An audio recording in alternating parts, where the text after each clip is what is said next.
Assalamualaikum warahmatullahi wabarakatuh. Good morning, ladies and gentlemen.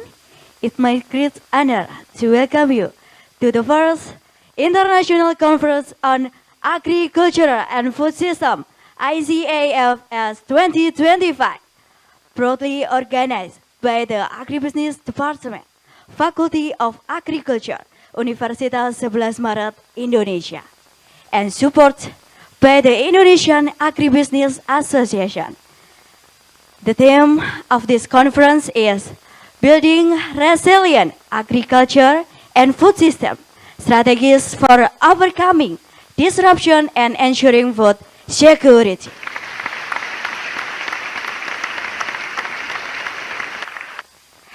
And I'm Irma Maskarima.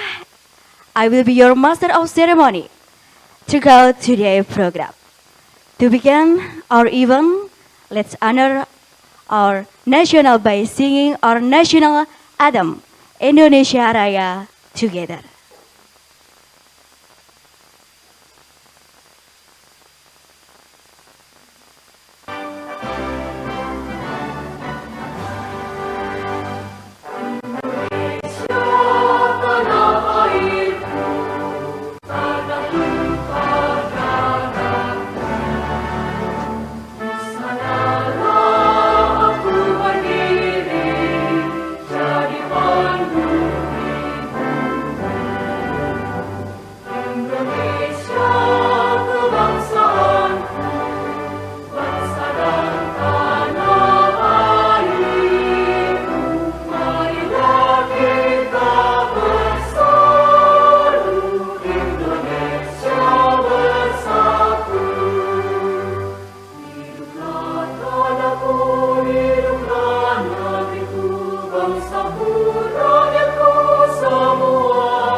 Thank you, ladies and gentlemen. To continue, let us proceed to the welcoming remarks. The first welcoming speech will be delivered by the committee chairperson. Ladies and gentlemen, please welcome Dr. Fani Wijadi.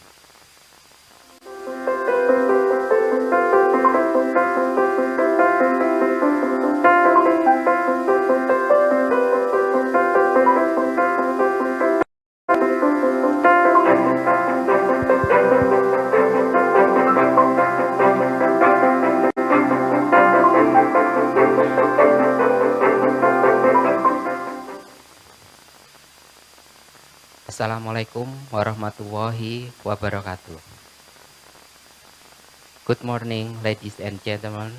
On behalf on the organizing committee, it's my great honor and pleasure to welcome you all the first international conference on agriculture and food system 2025. This event is organized by Agribusiness Department, Faculty of Agriculture, Universitas 11 Maret, Indonesia. This conference with the theme Building Resilient Agriculture and Food System, Strategies for Overcoming Disruption and Ensuring Food Security, provide us with the important platform to exchange ideas, share experience, and strengthen collaboration in facing global challenges such as climate change, pandemic, conflict, and supply chain disruption that continue to affect to our food system. We are privileged to have with us keynote speaker, including Prof. Justus Wessler from Wageningen University and Research, Prof. Norsida from University Putra, Malaysia, and Prof. Minar Ferihani from our university, Universitas 11 Maret, who has expertise, insight, will guide our discussion through this session. I also would like to express our gratitude to all participants. Thank you for joining us from Indonesia and also across the globe, especially the colleagues from Uzbekistan, Taiwan, and Hungary. Thank you for send the paper and to be presenter in the next session. This conference is also enriched by the active participation of 68 presenters, consisting of 57 presenters from Indonesia, 9 from Uzbekistan, 1 from Taiwan, and 1 from Hungary. Your presence and contribution greatly enrich the spirit of this conference and demonstrate the importance of international collaboration in addressing food security. Finally, I also extend my heartfelt thanks to our supporting partner, especially the AAI, Asosiasi Agribusiness Indonesia, and also all the committee who have worked tirelessly to make this event possible. I wish all of us fruitful discussion, meaningful network, and successful outcome from this conference. Together, let us contribute to building more resilient, sustainable, and inclusive agriculture and food system for the future. Thank you. Wassalamualaikum warahmatullahi wabarakatuh.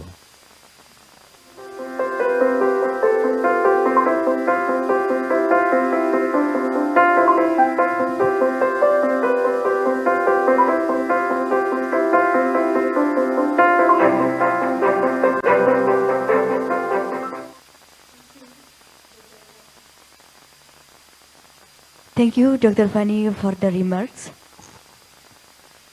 Next, we will hear the welcoming speech from the head of the Agribusiness Department. As the organizer of this event, ladies and gentlemen, please welcome Dr. Evi Irawan.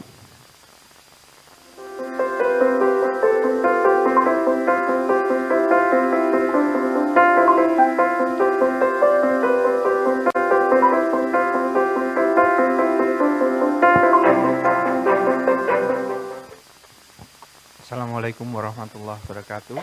Ladies and gentlemen, the Honorable Dean of Faculty of Agriculture, Universitas 11 Maret, Professor Samanhudi, distinguished keynote speakers, esteemed researcher, policymaker, industry leader, practitioner, student, and honor guests, good morning, good afternoon, and good evening to all of you joining from different time zones around the world. Selamat datang to the first conference on agriculture and food system hosted virtually by Universitas 11 Maret Indonesia.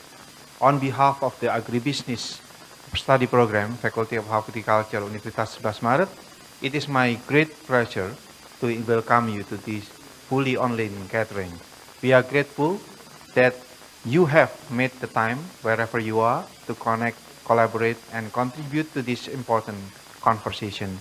Your presence affirms that knowledge, commitment, and teamwork can bridge distance and make real impact.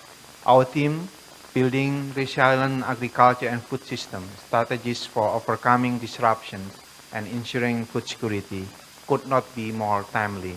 We live in an age where climate extreme, supply chain volatility, public health crisis, conflict, and price shock do not occur sequentially but simultaneously. This testing the ability of farmers, firm, and institutions to adapt. Resilience today mean more than recovery. It means anticipation, adaptation, and transformation, punching forward into stronger, smarter systems that protect both livelihood and landscape. This virtual format is itself a practical expression of resilience. It reduces travel barrier, widens participation, and allow us to assemble a remarkable global community. Researcher and practitioner who makes otherwise not be in the same room. Let's use this opportunity to connect across discipline and border, to translate rigorous evidence into policy and business practice, and to shift an agenda that is actionable beyond this conference. I would like to express sincere appreciation to our keynote speakers whose scholarship and leadership continue to shape this field. My thanks to the organizing scientific community, our partner, and the many volunteers who have built this conference, from program curation to platform support. To our students and early career researchers, your curiosity and courage fuel the future of resilient agri-food system. While we meet online, the spirit of gotong royong, mutual cooperation, guides us collaboration. It is a this value is deeply rooted in Indonesian society and perfectly aligned with the task before us to build food system they are shock ready, climate smart, market connected, and people centered. Ladies and gentlemen, challenges are real and rising, but our collective capacity, when we align science with practice, finance with inclusion, and policy with participation, is greater. Let us use this virtual space to forge partnership, test ideas, and commit to action that endure beyond today. May our discussion be rigorous, our collaboration meaningful, and our outcome transformative for farmers, for consumers, and for our shared planet. Thank you. Terima kasih. Selamat berkonferensi. Have a productive conference. Wassalamualaikum warahmatullahi wabarakatuh.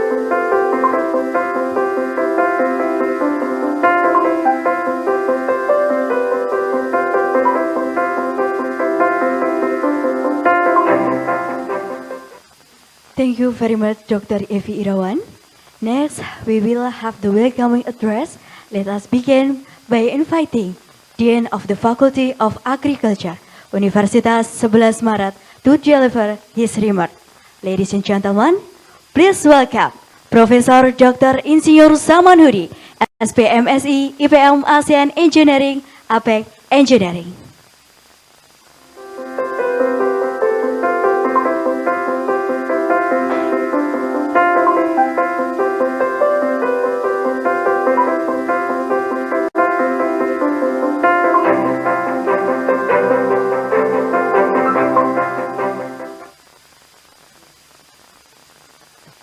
Bismillahirrahmanirrahim. Assalamualaikum warahmatullahi wabarakatuh. Good morning, distinguished guests, ladies and gentlemen. The Honorable Dr. Evi Irawan, Head of Agribusiness Department, Faculty of Agriculture, Universitas 11 Maret. The Honorable Dr. Fani Widadi, as Chairman in this event, and all of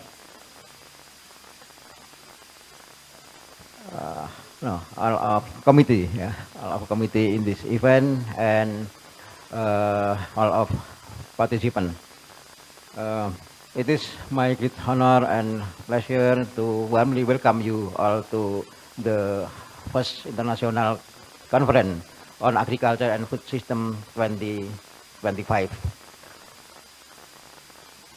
This event is organized by the Agribusiness Department, Faculty of Agriculture, Universitas 11 Maret, in collaboration with our esteemed partners.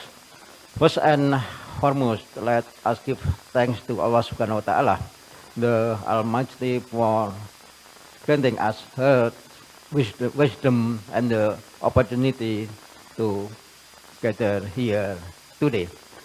This conference, which the themes building resilience, agriculture and food security, food system strategies for overcoming disruption and ensuring food security reflects our shared commitment to addressing one of the most pressing global challenges of our times.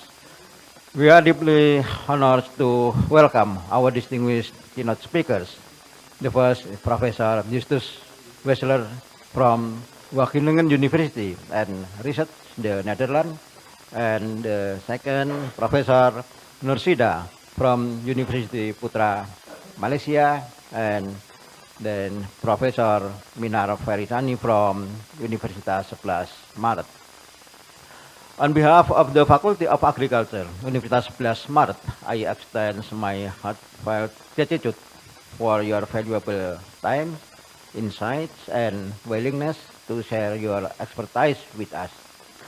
Your contribution will undoubtedly enrich this conference and inspire meaningful dialogues on strengthening resilience in agriculture and food system.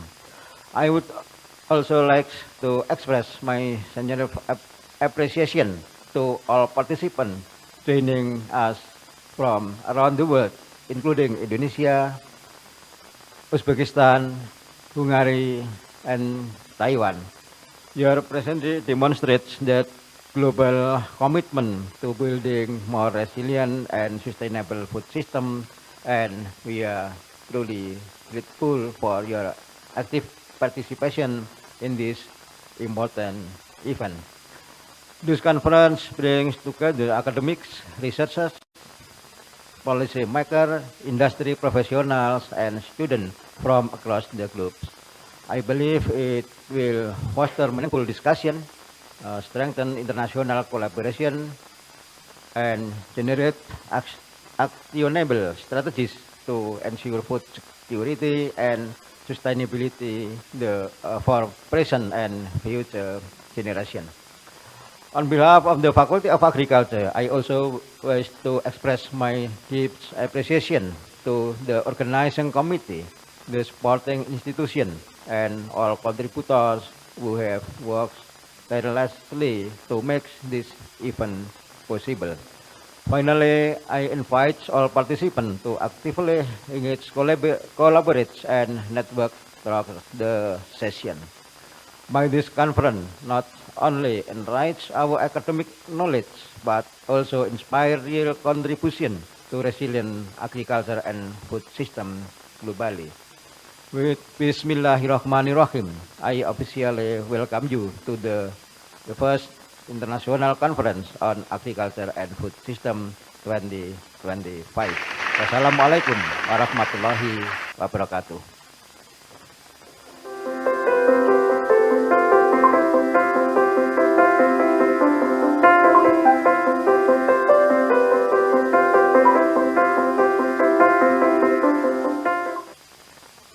Thank you, Professor Samanhudi, for your kind remarks. Ladies and gentlemen, we will now move to parallel discussion session. Each participant is kindly requested to present for a maximum of 10 minutes, followed by a discussion lasting up to 10 minutes. To keep the spirit alive, we inform you that an award for the best presenter in each breakout room will be given as a token of appreciation at the end of the session. Afterward, please kindly wait for a moment. Our committee will soon assign you to the available breakout rooms. While waiting, please prepare yourself to present the related article.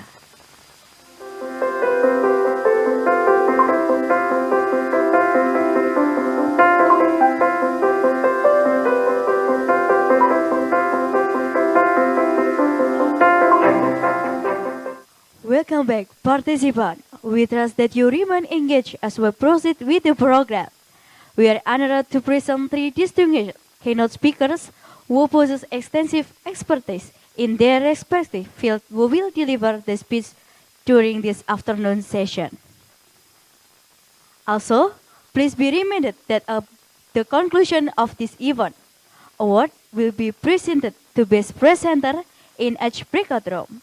Therefore, we encourage your continued attention and participation. Ladies and gentlemen, we will now proceed to the keynote speech session. For this session, we are pleased to invite Dr. Mandasari to lead as the moderator.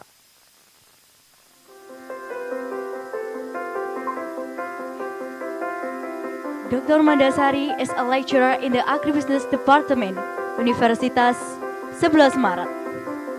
She has extensive academic and research experience. She earned her PhD in agricultural economy from the Washington State University, USA. She also holds 2 master degrees in agribusiness and accounting from the Universitas 11 Maret. Her expertise has led the published in international journal, present at global conference, and received multiple awards, including Best Paper and Best Presenter in Asia Future Conference South Korea. Currently, she is active, engaged in research and agriculture, economic sustainability, and environment issues. Please welcome Dr. Mandasari.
Assalamualaikum warahmatullahi wabarakatuh.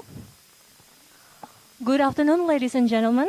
Welcome to the core session of the first International Conference on Agriculture and Food System 2025. This conference is organized by the Agribusiness Department, Faculty of Agriculture, Universitas 11 Maret. And this conference is also supported by AAI, Asosiasi Agribisnis Indonesia. So, ladies and gentlemen, this conference carries an important topic which is relevant in today's challenges. That is building building resilience agriculture and food system, strategies for overcoming disruptions and ensuring food security. In this session, we will bring together 3 leading experts. They are Professor Nursida Bintiman, Professor Justus Wessler, and Professor Minar Ferihani, who will provide valuable insights about the topics. So, ladies and gentlemen, for this session, each speaker will have 20 minutes to present their material. After all 3 speakers have finished their talks, we will have around 30 minutes for Q&A sessions. So, ladies and gentlemen, let's begin with our first keynote speaker. Our first keynote speaker is Professor Nursida Bintiman from University Putra Malaysia. She earned her bachelor, master, and PhD from Kagoshima University, Japan. And she is now a professor in Department of Agribusiness and Bioresources Economics. Her expertise spans agricultural extension, development, and economics and management. Beyond her academic achievements, she actively leads ASEAN Service Language Program. Today, Professor Nursida will deliver a topic related to innovation management and technology in agriculture. So, ladies and gentlemen, please welcome Professor Nursida Binti Man.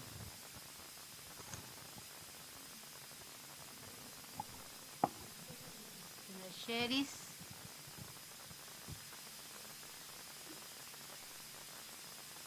Hello, everyone. Good afternoon, Professor Nursida. Great Yeah, I meeting you. want to wait. Okay. Assalamualaikum and hello. Good afternoon. Good evening. Okay, I'm Nosida, as introduced by Ms. Chairman. I'm from University Putra Malaysia, from Department of Agribusiness and Bioresource Economy. So thank you very much for inviting me to your conference. I would like to share the things about the innovation management. Okay, innovation management. Innovation management and technology in agriculture and food system. Hopefully, we can understand well before proceed to other section. Actually, agriculture and technology, they have integration. Okay, by 2050, the world's population is projected to reach 9.7 billion, driving the need for a 60% increase in food production. However, agriculture facing the problem or challenges where climate change, which is reducing crop yields and triggering extreme weather event, the growing scarcity of natural resources such as land, water, and energy, and shifting consumer preference toward healthier and more sustainable diets. So, we need the solution. We need to combine technology and agriculture. So, agriculture is not only the farming. This is a food system. Actually, food system go beyond farming. It's including production, processing and storage, distribution and logistics, consumption, waste management, and support system. As you can see the figure where it show food system elements. It's well explained about what I explained here. Okay, so we want to integrate innovation and technology with agriculture because they enable smarter use of land, water, and energy, support resilience against climate shocks, strengthen global food value chains and reduce waste, and empower smallholders, youth, and women in agriculture. What is innovation management in agriculture? Why we need to manage the innovation and technology? Okay, definition. Coordinated process of creating, adapting, and scaling new solution in agriculture and food system.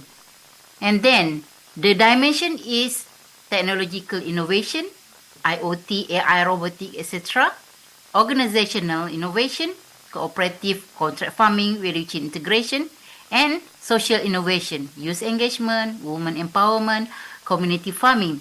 So, the important is it will help to align research, private sector, and farmers into sustainable practices that required for agriculture sector. For example, Netherlands greenhouse innovation model, high productivity with minimal land. So that's why we need technology in agriculture to transform the agriculture sector to become more productive sustain and secure the food for human. Okay, the key technologies transforming agriculture and food system. What's kind of the technologies that we want to use in agriculture or we want to adopt by the farmers? One is digital agriculture, where precision farming, drones, GPS mapping, and IoT soil sensor, which can reduce input costs and improve yield. We can use digital agriculture in big data and AI, predict pest outbreaks, optimize fertilizer use, and monitor crops. Then mobile apps and platform, which provide farmers with weather forecasts, market prices, and online trading. We can use digital agriculture in blockchain, ensure transparent transaction. For example, India's e-Chopal connects farmers directly to market, while Malaysia's AgroBazaar boosts online agri-trade. Okay, we also have the technology in irrigation and resource management. We call it smart irrigation and resource efficiency. For example, drip and micro irrigation system save up 50% water compared to conventional irrigation. AI control irrigation adjust water use based on soil moisture and weather forecast. Renewable power irrigation, where solar pump provide affordable water access. Soil health technology, which smart sensor track soil nutrient to optimize fertilizer use. So, for example, this technology used by Netafirm, which is a global leader in drip irrigation. We also have the technology, biotechnology and crop innovation, where we use tissue culture to produce disease-free, uniform planting material. We have genetic innovation, where CRI, SPR, and biotech improve crop resistance to pest, drought, and salinity. We also have biofertilizers and biopesticide, where it can reduce reliance on harmful chemical. We also have the technology innovation in fortified crop, bioinformatics, enhanced nutrition. And for example, drought-tolerant rice variety in Southeast Asia, improving food security and flood and drought-prone regions. And then we also have food system technology, where we have a smart logistic, real-time tracking, AI-driven distribution to minimize delays, blockchain traceability, ensure food safety, build consumer trust.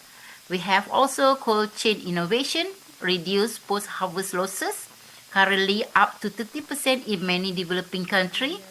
Alternative protein, plant-based, insect-based, and lab-grown meat for sustainable diet. We also have food waste reduction technology, AI-powered demand forecasting in supermarket. For example, Singapore invests heavily in alternative protein to enhance food security. So, how to manage innovation or technology across the value chain? Okay, agriculture value chain consists input supply, production, trading, warehousing, processing, wholesale, export, and retail. So, in every chain, in every step, phase, we can manage innovation or using the technology. For example, in input supply, they have design, manufacturing, and distribution. Consists seeds, fertilizer, irrigation equipment. When the planting, when buying, when quality grading, refining, transporting, and selling to consumers. So along the agriculture value chain, we need to manage innovation. Okay, we can focus on farm level first, where we can capacitate the building and training. So we need extension services to conduct the digital literacy program. We can conduct farmers field school for the farmers. And then we also can manage the financial incentive, provide it to subsidies, microcredit, insurance scheme to reduce risk of adopting new technology to the farmers. We can have a digital decision support tool, AI-based pest detection application, satellite imaging for crop monitoring. We also can have the farmers cooperative, farmers cooperative, for example, sharing the machinery, sharing the drone, tractors, and other technology to reduce the cost.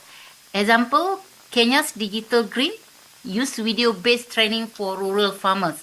So what we can do to manage the innovation and acceptance of or adoption of the technology. Okay, at the supply chain and processing, okay, we have raw material sent to supplier, factory, and then distribution, retail, and customer.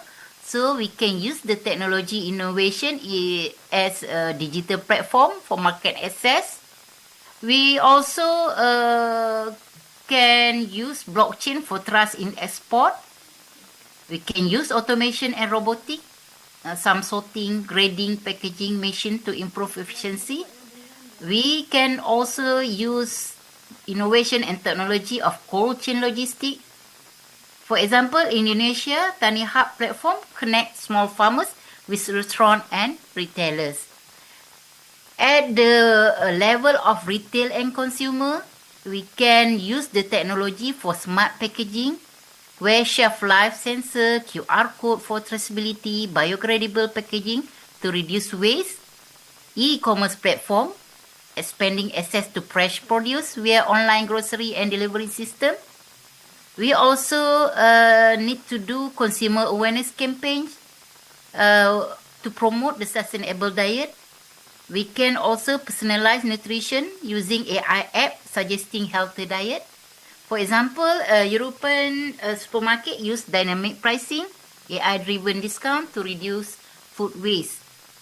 At the institutional management, government, so how to link it with the technology and agriculture. Government, with their policy framework, need to support the climate smart agriculture, funding for rural digital infrastructure, public-private partnership to scale innovation, while the academia and research can develop local climate resilient crop variety, bringing traditional knowledge with modern agri-tech, and also training next generation to be as agri-entrepreneurs. While private sector, how private sector can help us to promote technology-driven agriculture, investment in agri-technology startup, partnership with farmers to ensure sustainable sourcing, and also building inclusive value chain that integrate smallholders. So, for example, the Netherlands triple helix model, where government, academia, industry collaboration has made it a leader in agri-food innovation. So, all of this, what make it linked to SDGs? Okay, we have 1, 2, 3, 4, and 4 SDGs that relate to agriculture. Zero hunger. Number 3, good health and well-being. SDG 9, industry innovation in infrastructure. SDG 12, responsible consumption and production. And SDG 13, climate action. So all of this linked to the SDG. So by doing the innovation and technology management, there are opportunities and benefit. Okay, for example, first, transition toward climate smart and circular agriculture. This can be do by adopting the technology. For example, adoption of regenerative practices, where we can use cover crop, conservation tillage, carbon farming, recycle agriculture waste into bioenergy, organic fertilizer, and animal feed. We can use the concept of circular economy approach to reduce input dependency and waste. We also can benefit from the innovation. Also in controlled environment agriculture, where hydroponic, aquaponic, and aeroponic in cities reduce transport emission and ensure year-round fresh produce. We can also implement the rooftop gardens and indoor farming to integrate it into smart cities. And the greater role of AI, robotic, and biotech convergence.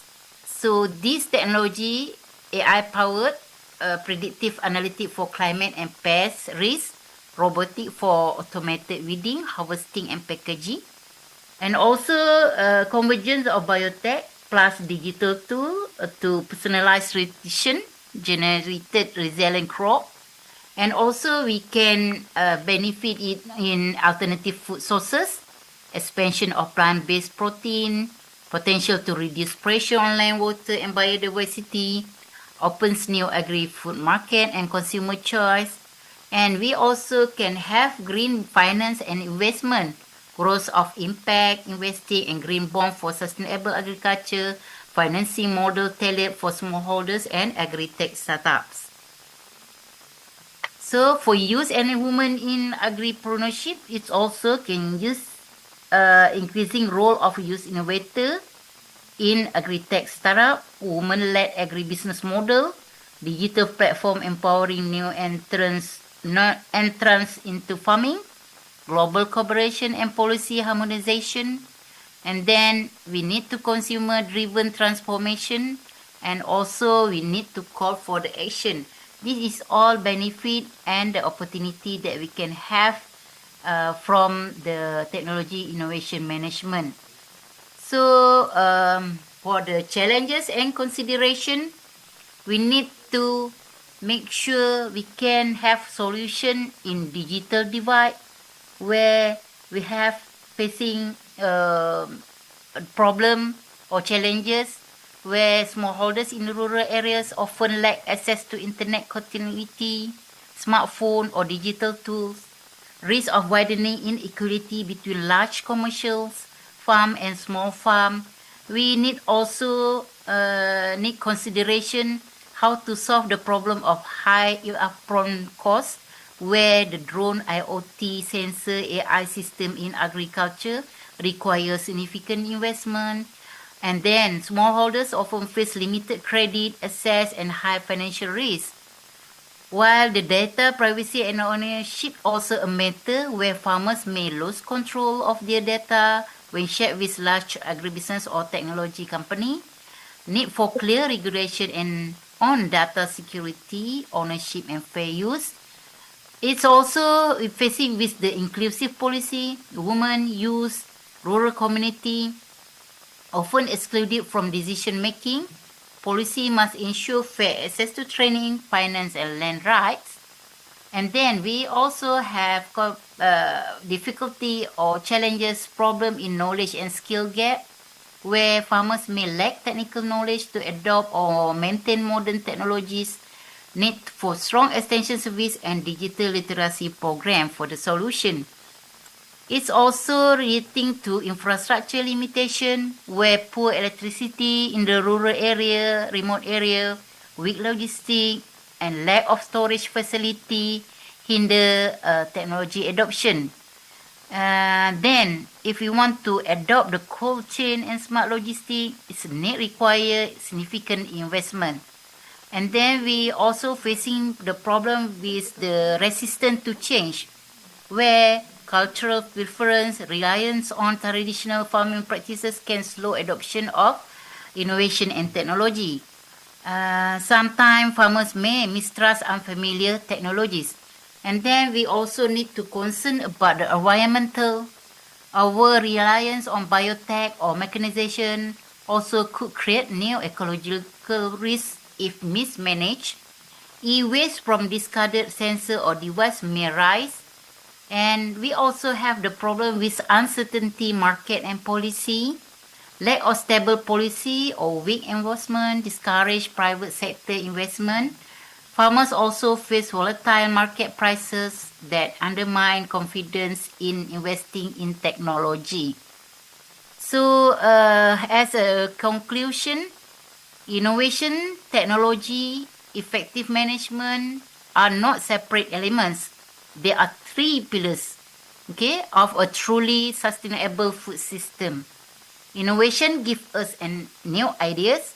Technology turns those ideas into practical tools, and effective management ensures that they are scaled, shared, and sustained.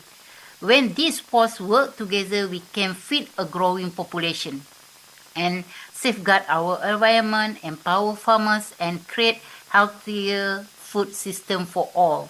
So the future of agriculture is not only about producing more food, but producing it smarter, greener, and fairer. Let us commit to collaboration across governments, industry, academia, and communities, because only together we can achieve resilient, sustainable food system for generations to come. Okay, so thank you very much. Maybe it's very fast, my presentation. Is it okay, Miss Madam Chairman? Yes, thank you very much for the interesting and insightful presentation, Professor Nursida. So, ladies and gentlemen, Professor Nursida highlighted three essential pillars for sustainable food system.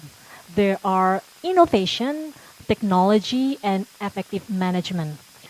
And the key message from Professor Nursida was also clear, that agriculture should move toward practices that are smarter, greener, and also inclusive.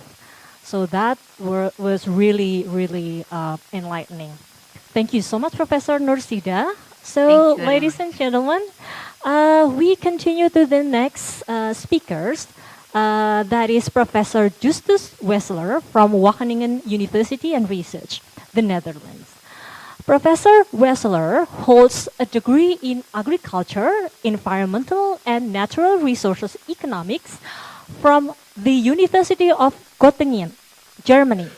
And he currently serves as chair of agricultural economics and rural policy. His expertise includes bioeconomy and policy. Beyond academia, he has coordinated major European Union funded projects such as BioMonitor and serves as a member of the European Union high-level expert group on food system science. Today, Professor Wessler will deliver a talk on zero hunger from the perspective of sustainability economics.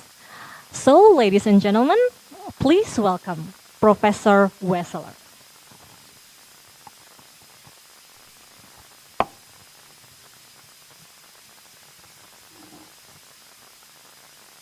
Yes, many thanks for the very nice introduction, and also many thanks to Dr. Evi Iravan for organizing this very important event. Now, what I will do is talk about the links between food security, building resilient agriculture systems, and the challenges for addressing the problem of zero hunger, as is one of the SDG goals previously already mentioned. Now, I show here the cover of a book that has been published by Nobel laureate Joseph Stiglitz. And what he points out in his book is that freedom and well-being, which many people strive for, they are going hand in hand. And for being free or achieving freedom, there's a high dependency on the opportunity sets of individuals. And one of the big challenges that we are facing is that hunger reduces such kind of opportunities. So, for addressing the issue of hunger, for addressing the issue of food security, we also contribute for reaching freedom and well-being. Now, if we look at the situation of food production in the world, what we observe is that basically there is enough food available. The problem is that the distribution of availability is quite different.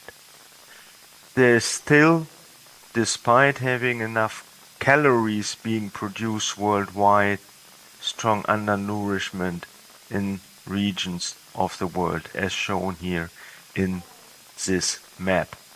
Now, if we translate undernourishment and combine this with other indicators, then we also observe that food insecurity is an issue, and this covers more regions than those regions that have been highlighted with respect to undernourishment.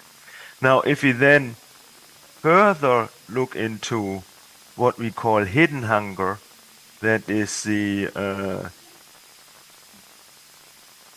not enough availability for micronutrients, then we observe that hunger is even more widespread if we only look into undernourishment. And then if we put this all together, hidden hunger, undernourishment, and the other indicators, then we observe that we have global hidden hunger that is basically covering most of our worlds. And you can see here Indonesia in the southeast.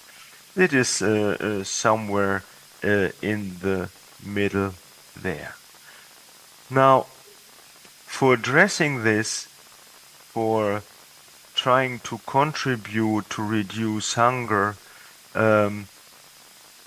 the United Nations have developed sustainable development goals, realizing that hunger is one of the issues that is related to sustainable development, as I already mentioned before, and the previous speaker already has highlighted the link between food security and the sustainable development goals. Addressing zero hunger includes ensuring access to safe, nutritious and sufficient food for all the people, and especially vulnerable population, and also promoting sustainable food production systems. Now, looking at this and taking into consideration that we observe population growth, forecasts estimate that food demand may increase by 60 to 100% by 2050. So this is almost a doubling of the food that we currently produce.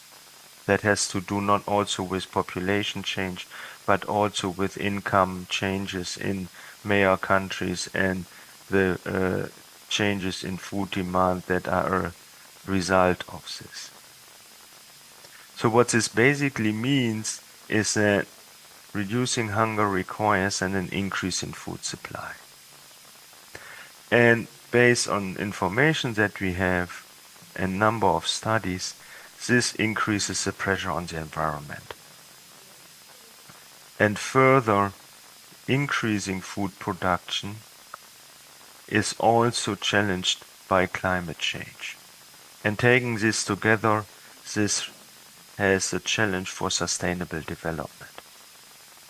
Now, there are a number of policies that try to address the problem of sustainable development. There's one of the big problems that we are facing is that if we try to implement policies in one region of the world, for example, the European Union, to address some of the challenges with respect to sustainability, that we have to take into consideration that this will generate also spillover effects to other regions of the world. For example, under the Farm to Fork strategy in the European Union, there's a strong focus on more sustainable agriculture production by reducing hazardous pesticides, by reducing nitrogen applications on agricultural land. This can reduce within the European Union the emission of greenhouse gases.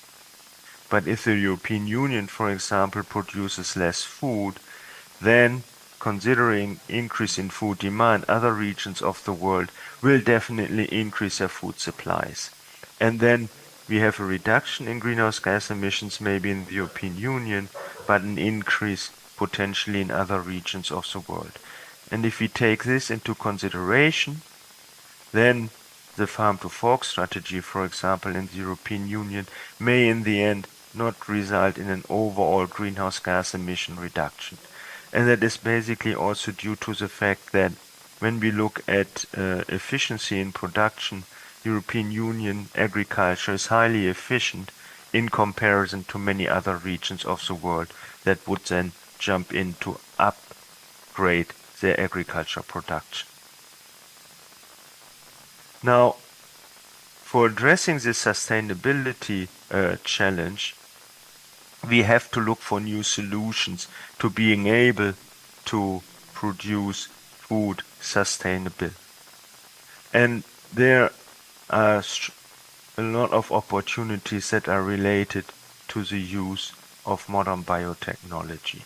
As modern biotechnology allows us in many areas within the agriculture system to produce the products that we have an interest in more efficient with respect to the implications for the environment.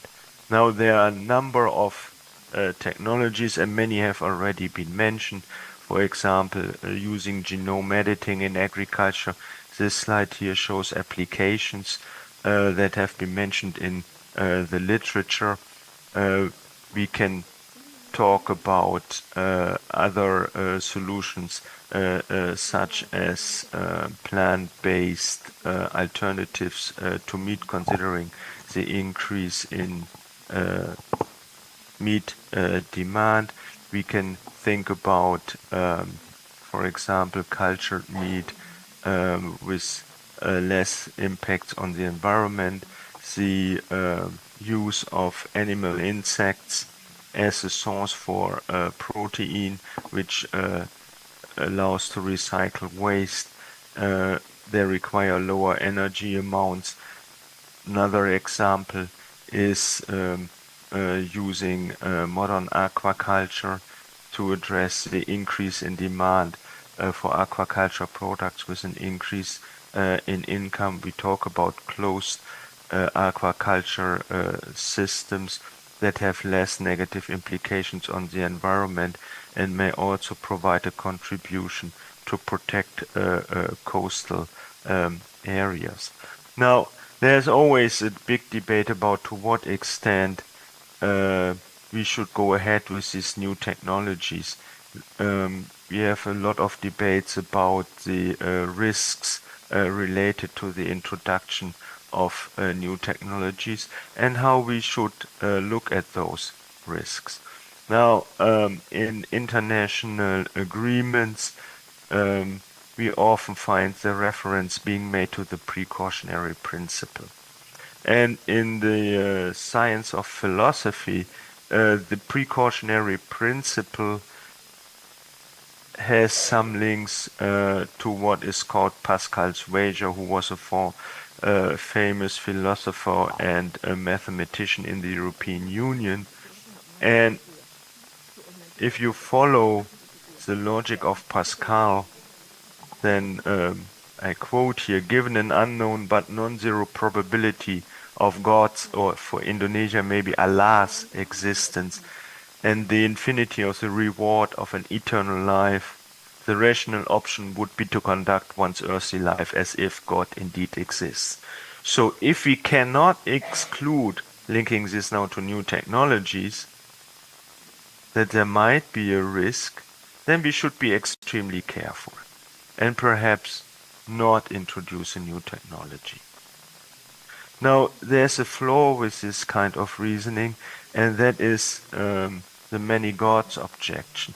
We cannot exclude that Allah may not exist. We can also not exclude that there might be another deity, and that other deity may not like if we follow what Allah wants us to do. And we might be punished for following what Allah wants us to do. So this logic has an inconsistency. So this logic of not being able to reject that something exists is not a good logic for guiding our principles for the safety of new technologies, the assessment of risks related to new technologies.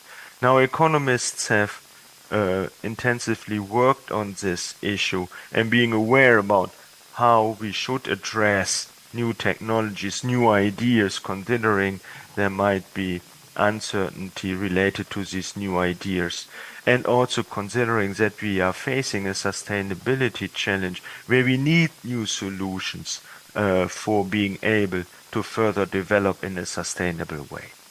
And colleagues like Arrow and Al have introduced the concept of what we call intergenerational well-being. And what they point out is that sustainability within this concept requires a non-declining intergenerational well-being over time. So that means at no point in time you should be worse off than we are currently today. We need to introduce uncertainty into this concept of Arrow and Al.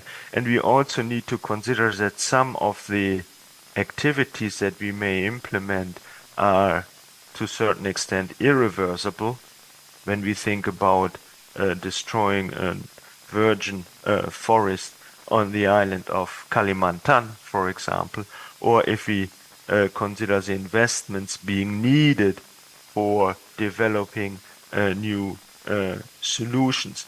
Now, to link this with the environmental irreversibility effects, what one can do is to try to identify what is the maximum level of irreversibility costs that we are willing to accept for still going ahead with a new innovation, new technology, by being still on a sustainable development path. And one can identify this threshold level, and in the literature, this is called the maximum incremental social tolerable irreversible costs.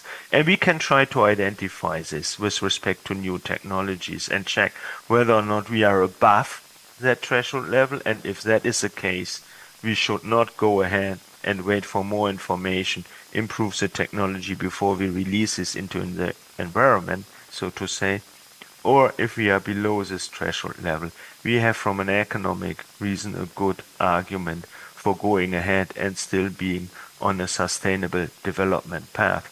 And I have here an example where we did this for a new technology within the European Union. I have the reference there. For those who are interested, they can follow up on this. But this has also further implications if we look at the incentives for investment in new sustainable technologies. As I showed you this threshold level, what this implies is also that if we have an increase in 1 unit of irreversible costs, we need more than 1 unit of benefits to compensate for 1 unit of irreversible costs. So it's basically a safety valve that we introduce here. But that has for policies also a very important method. That is, for example, if you become more stringent on the regulatory side, which normally results in irreversible costs for those who want to develop a new technology, that those who want to go into this new technology need for each additional approval cost or regulatory cost more than 1 unit of additional benefits to justify the investment. So it can also reduce the investments into new solutions, and one can model this by taking the uncertainty in time length into consideration, and one can look for the specific threshold levels or the extra benefits being needed for 1 unit of irreversible costs, and I have shown here a study where we made these calculations, and the so-called hurdle rates are extremely high, and those who are interested in can follow up by looking into the specific reference. We also looked into what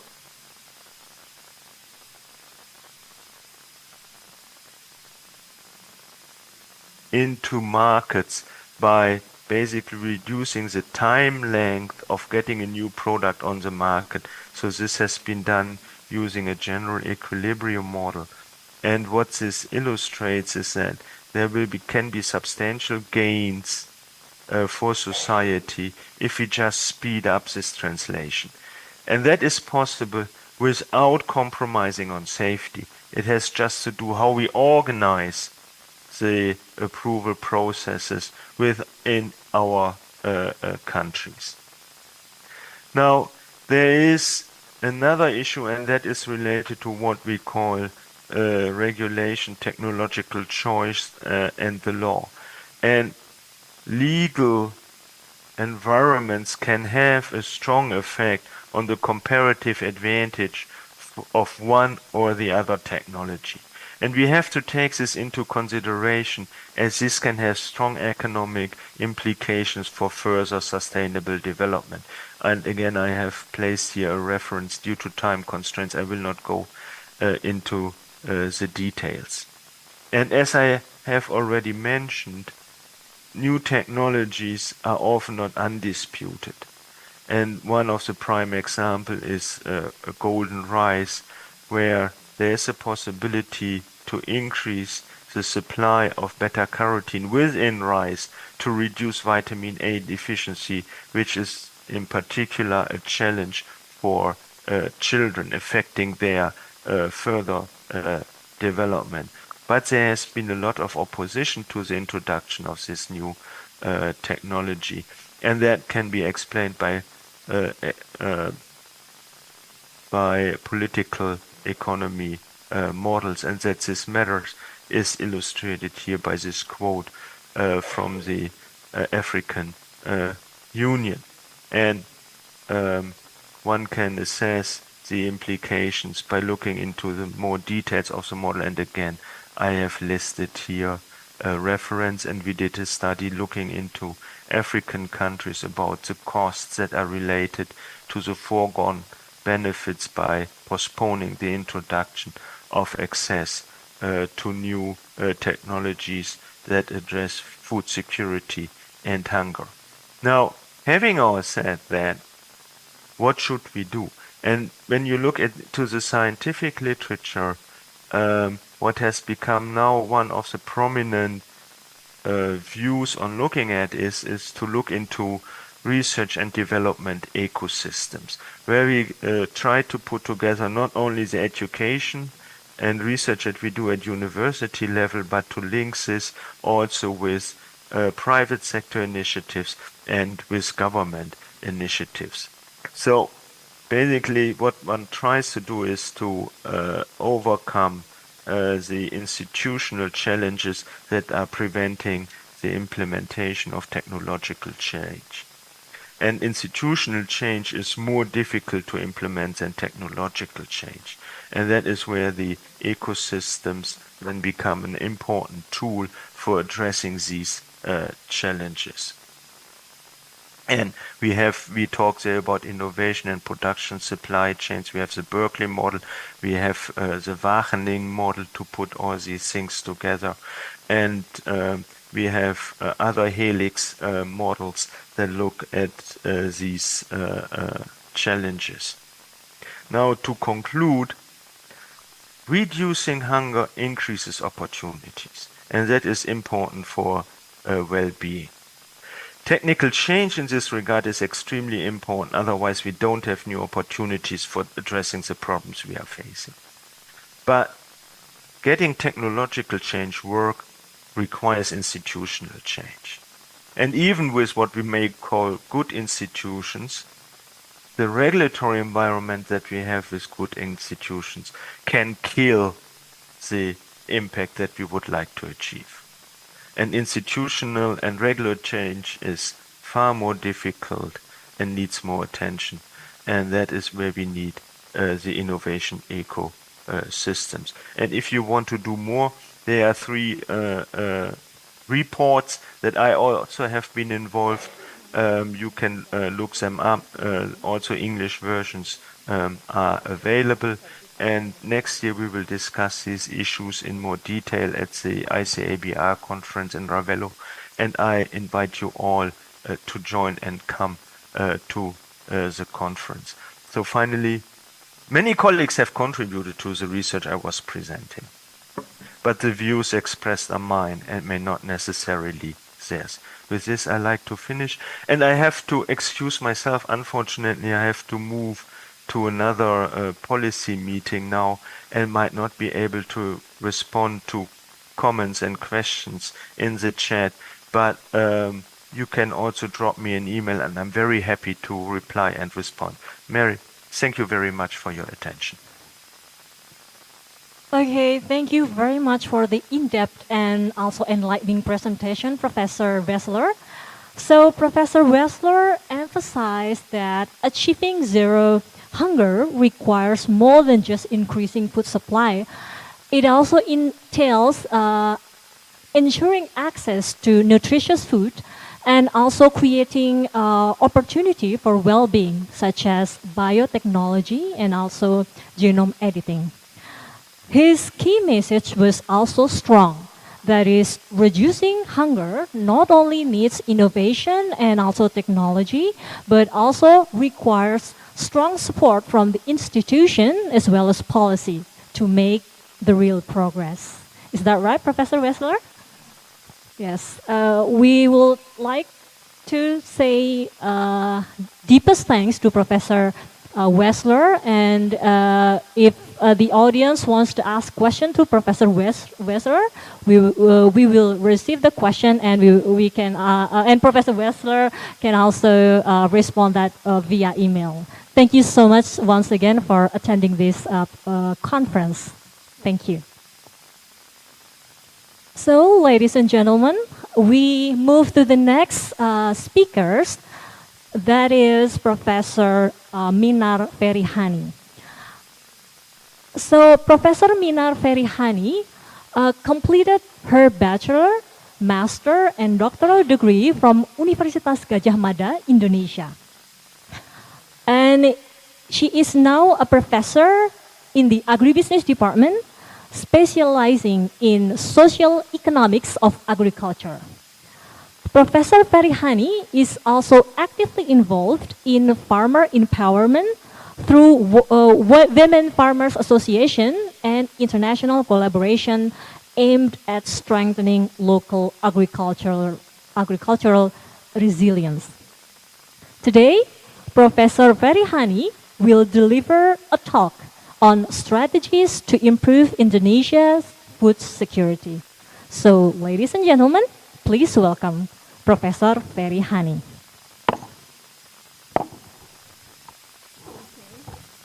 Thank you, everyone. Thank you, Kumanda. Hello, everyone. It is a pleasure to be here.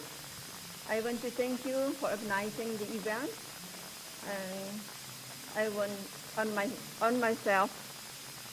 I want to convey my respectful greeting to Professor Justice Wessler and Professor Nurtida Pimpinan from University Putra Malaysia.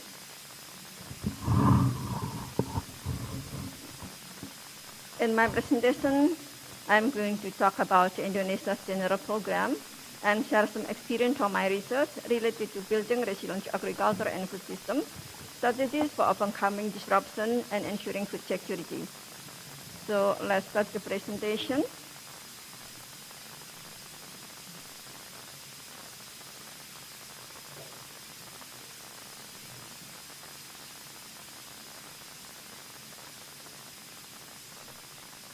In my presentation, I divide into 2 chapters, and on the chapter 2, I divide into 4 sub-chapters, but I have 43 pages on my slide, so it is necessary for me to swap several pages to save the time. So let's start from chapter 1. Food system resilience in Indonesia. Indonesia's food security program faces serious challenges, including climate change, limited infrastructure, and dependent on certain types of food. The food security program means Indonesia can meet its food needs from domestic agriculture production.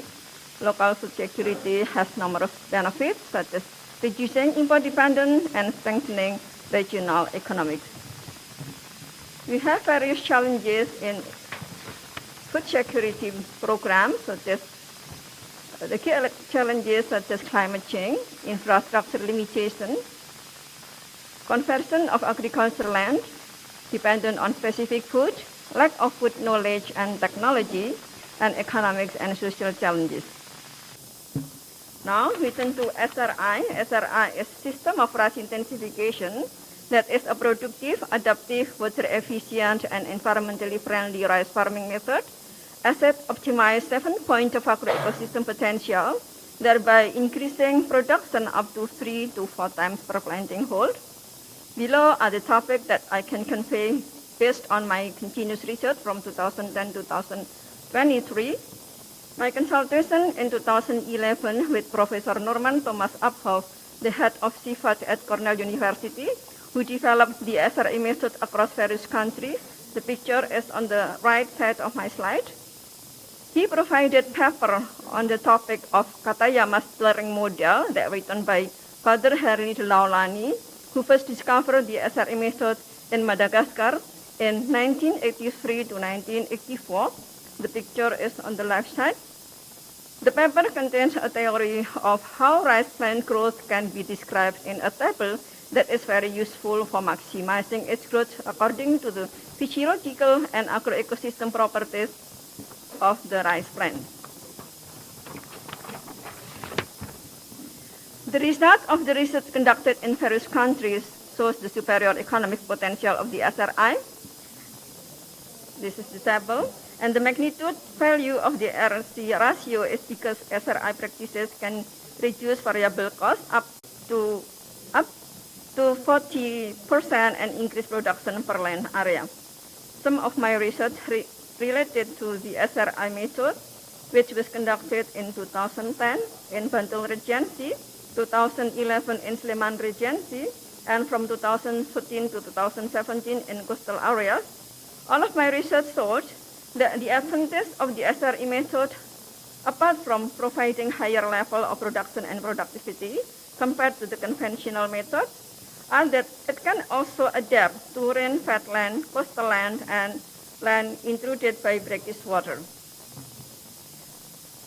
The strategies to overcome the negative impact of the agriculture intensification program in Indonesia, taking environmental, social, and economic aspects into account to ensure sustainability, such as environmental strategy, social and education strategies, technology and innovation strategies, policy and regulation strategies.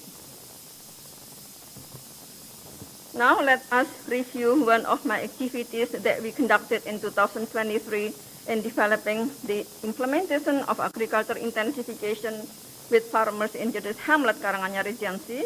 Our research was motivated by the Indonesian government issuance of Ministerial Regulation number 10 in 2022, which severely limited fertilizer subsidies for farmers due to the global fertilizer shortage and crisis.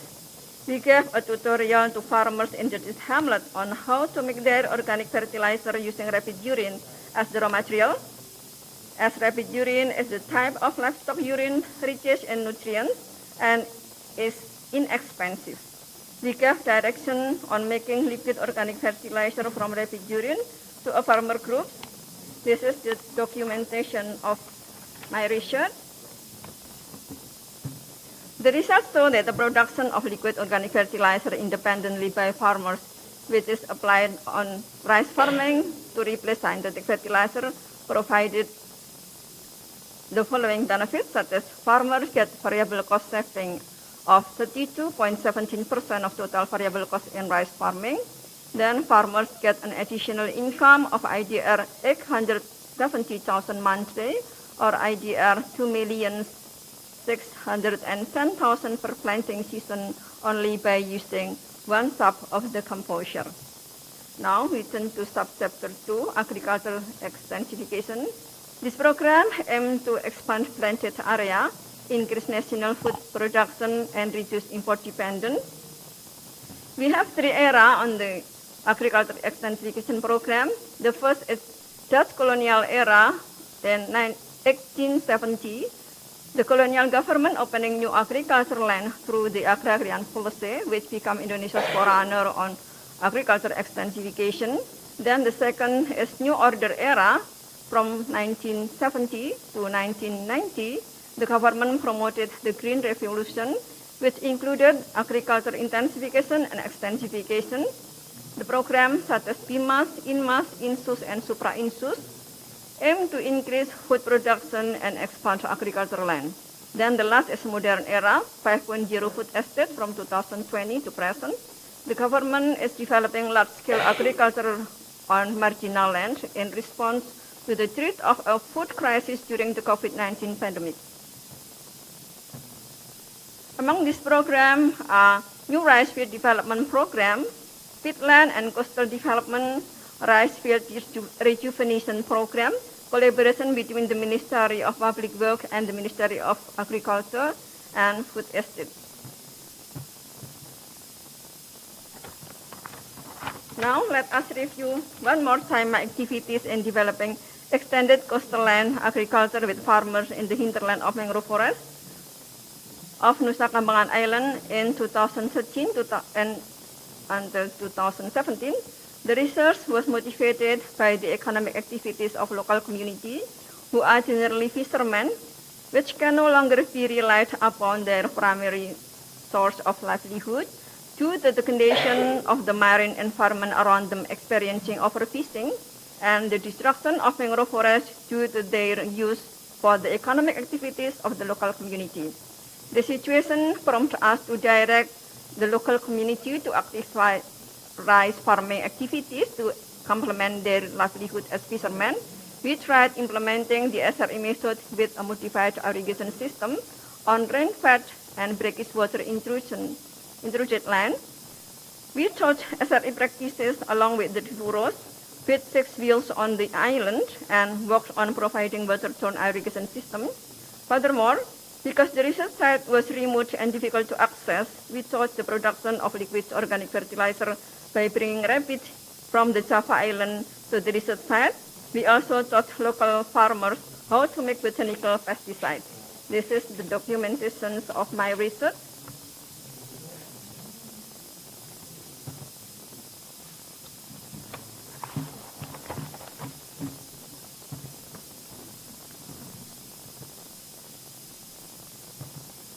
This research applied the SRE method through modified irrigation to reduce land water intrusion, called 3 along with the Difuros method. Research shows that marginal land in the hinterland of mangrove forest intruded by brackish water can grow rice with the potential yield of around 5 to 6 tons per hectare. However, this provides new hope that marginal land and coastal areas intruded by brackish water could offer potential for agricultural expansion. This table shows that farmer practices or farmer methods under saline water-fed conditions cannot grow rice plant, so the magnitude of the rice yield is 0. And on SRI method, the magnitude of the harvest are around 5 to 6 ton per hectare. Now we turn to subchapter 3, collaboration between the Ministry of Public Works and the Ministry of Agriculture. Review of authentic government activities involving collaboration between the Ministry of Public Works and Ministry of Agriculture. Collaboration in a series of intensification and extensification strategies.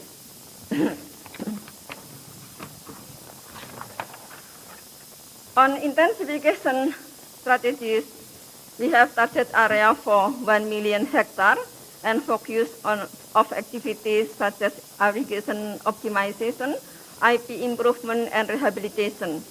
And on extensification strategies, we have target area for 1.3 million hectares with focus of activities are print new rice fields and field irrigation network. Then collaboration in the land distribution series based on the program. For irrigation program, we have premium irrigation or strategic dam, then irrigation rehabilitation, then district or city irrigation or duct, and village or community irrigation. The 12 provinces will be focused on achieving their target through an agricultural cluster program. This program engages the young generation, including millennial and Gen Z, in the modern agriculture sector. The Ministry of Agriculture is targeting the involvement of 15 teams. It's responsible for 200 hectares of land.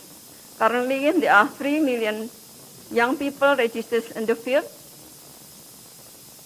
3,000 young people registered in the field and 23,000 registered. They are receiving agricultural machinery grant with promising income. This is the statistical data from the Ministry of Public Housing on agriculture irrigation infrastructure, water resource, and operational dams. And this is the data from Directorate of Road and Bridge Engineering Development, statistical data from the Ministry of Public Works and Public Housing on agriculture access infrastructure.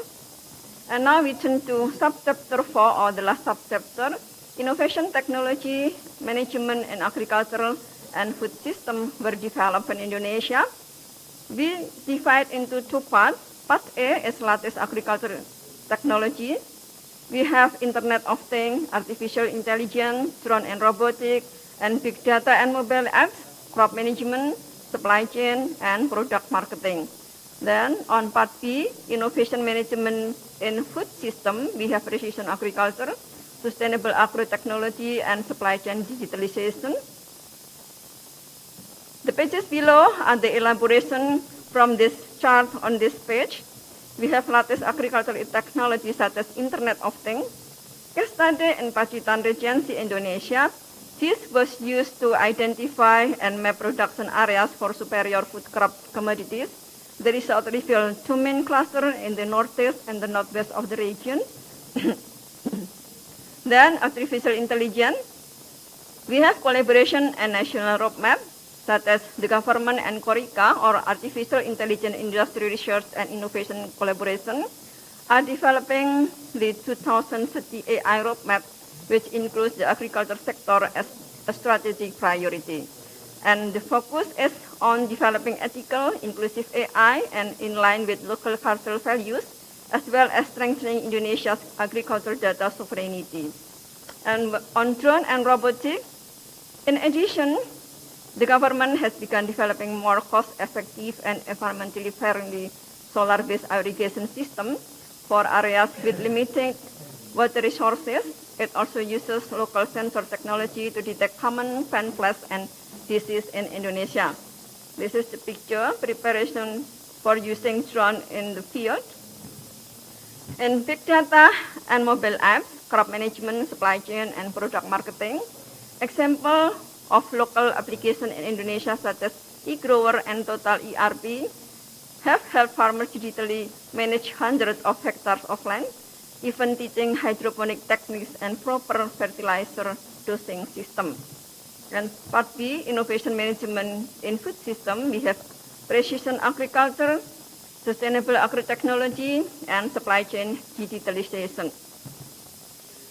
We have key initiatives and policies that have been launched, such as the government through the Ministry of Agriculture and institutions such as BRIN, or National Research and Innovation Agency, has promoted the use of technologies such as the Internet of Things, artificial intelligence, and blockchain to monitor, manage, and optimize the food supply chain, and programs such as GRAS, or Greening Agriculture Smallholder Supply Chain, collaborate with international partners to strengthen the capacity of independent smallholders through digital training and e-learning. From all the above programs, we have impact and challenges. We have positive impacts such as increasing productivity and food security for farming households, then attracting the young generation to enter the agriculture sector, and reducing dependence on food imports. Then we have main challenges such as limited infrastructure and connectivity in rural areas, low level of technology adoption by farmers due to a lack of training, then stigma against the farming profession among young people, and knowledge regarding the concept of building food security in the context of modern agriculture among academics is currently still scarce. Due to the above weaknesses, we can underline into three subchapters, into 3 points, The first point, this creates complex management issues as an agriculture system that supports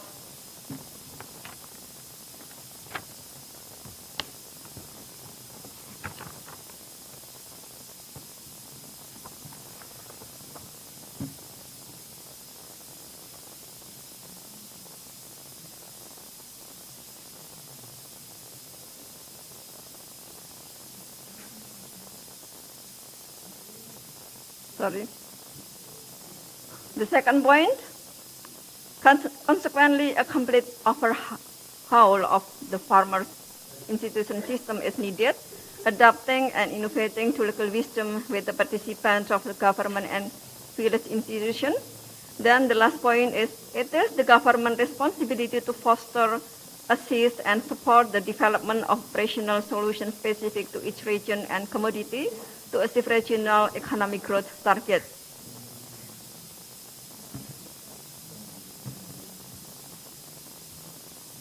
That's my presentation. I hope we have fruitful dialogue, and thank you for your attention.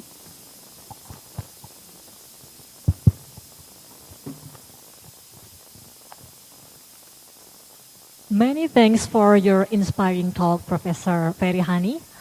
So, ladies and gentlemen, in today's presentation, Professor Ferihani emphasizes that Indonesia's food security can be enhanced through diversification, sustainable intensification, and also extensification, innovation, as well as the use of adaptive methods. And she also reminded us an important message that the resilience of food systems required both innovations and also strong institutions that empower farmers as well as community.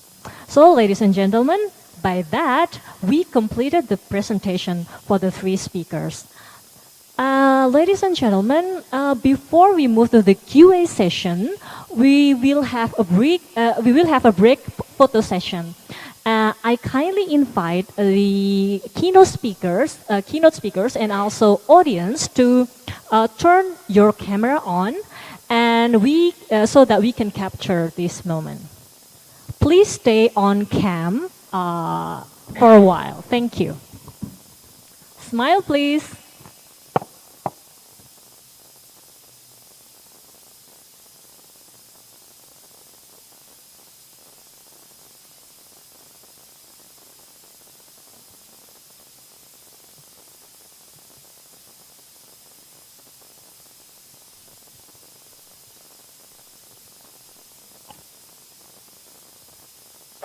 Okay, thank you very much.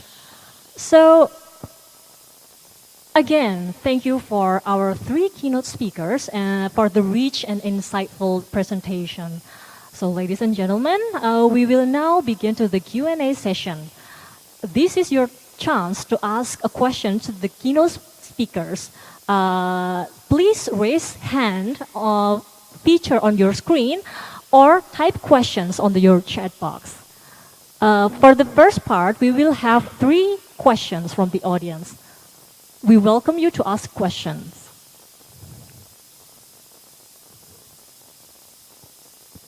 Note that for Professor Wessler, you can ask questions through email. And for now, we can only accommodate questions for 2 speakers, Professor Nursida and also Professor Ferihani. Thank you. So there is already a question from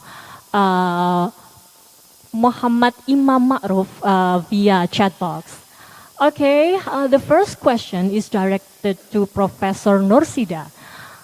So, Professor Norsida, you can also read the question via chat that while the imperative for technological innovation in agriculture is widely accepted to address challenges such as climate change and food security, this often leads to a paradigms that prioritize efficiency and yields above anything else. This trajectory risks centralizing production, marginalizing smallholder farmers, and simplifying agro ecosystems. This potentially creates new vulnerabilities. So therefore, the critical question is not if we should innovate, but what form of innovation we should prioritize. So if you can catch this question, Professor Norsida, you are welcome to answer the question. We will save this question, and then we go to the next question from the second audience. Is there any audience who would like to ask question directly? No? If not, then we will continue to the second question from the chat box. So the second question goes for Professor Perihani from Kartika.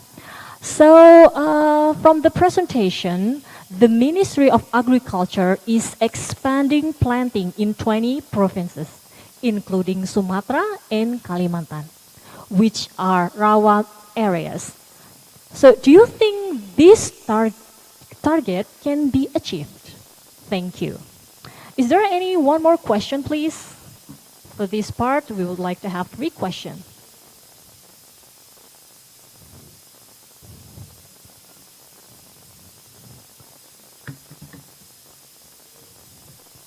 Okay, so we have one question from Professor Ernois. Please state your question, Professor Ernois.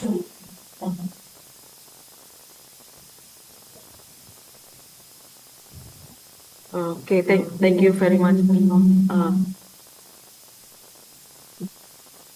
Can you hear my voice? Yes, loud and clear. Okay. Okay, thank you very much. My question is for Professor Norsida and Professor Justus Weseler. The first one,